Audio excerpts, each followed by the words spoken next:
Hey, it's Ed coming to you from Signal Strength Audio. Today's video is about routing. So most of the digital mixers today, they have the ability to put different channels in different spots. Gives you the opportunity to do some pretty cool stuff. So let's get right into it. Okay, for demonstration purposes, we are going to be using the PreSonus Studio Live 32SC. It is a 32 channel mixer, however, it only has 16 inputs on board. So local inputs are only 16. We're going to use that scenario for this demonstration. The first thing that we're going to do is set it up so that you have separate processing for your monitors and your front of house. To do that, you want to simply take and use your second layer, which would be 17 through 32. So we're going to make this channel 1. So you'd go up to your routing and you would select channel 1. So now both this channel and this channel are seeing the same input. Now on this channel, you want to make sure that the mains are deselected, so you don't want this going to the mains. So now in this case, you can take and change your EQ setting to what you want for the monitor, and then you can use this EQ setting on the first channel here to change your front of house EQ. Same goes with the compressor and all the processing. So a really convenient way to make it so that you have basically a monitor desk, but all on the same console. Another trick that I like to do is on guitars, sometimes I'll use this trick to make them a little bit wider, a little bit thicker in the mains.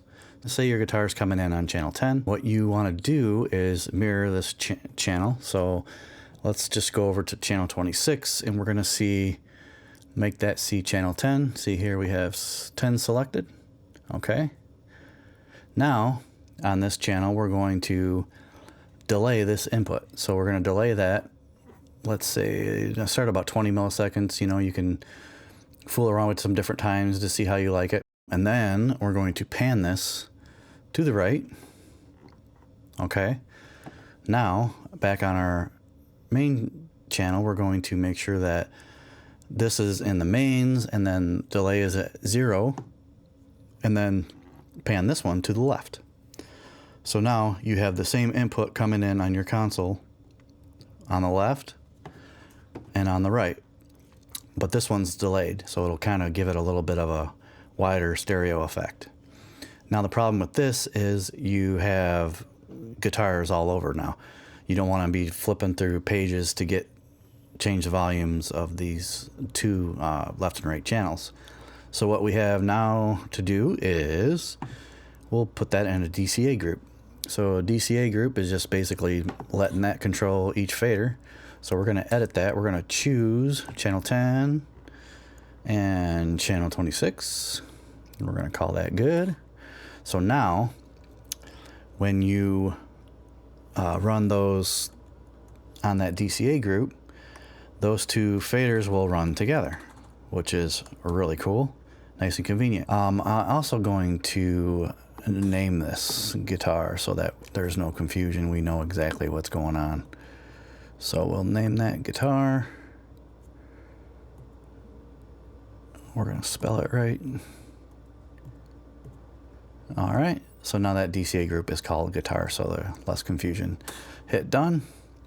Now you're still flipping through pages to get to two guitars even though it's on one fader. So what we can do now is create a user layer.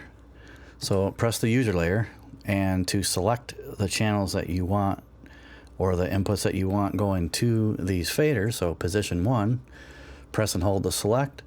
Then we're going to scroll to our guitar. So now on our user layer, this controls both left and right guitar channels. And then say our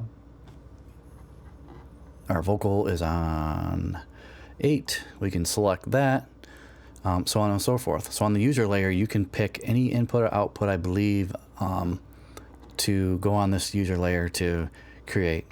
And when you're using an iPad, iPads can have separate user layers. But if you really like the user layer that you have on this console, you can pick on the iPad, you can choose this user layer. So super convenient, really cool stuff. If you like to see videos like this, please subscribe. I'm going to keep on doing this as long as you'll let me, and rock on.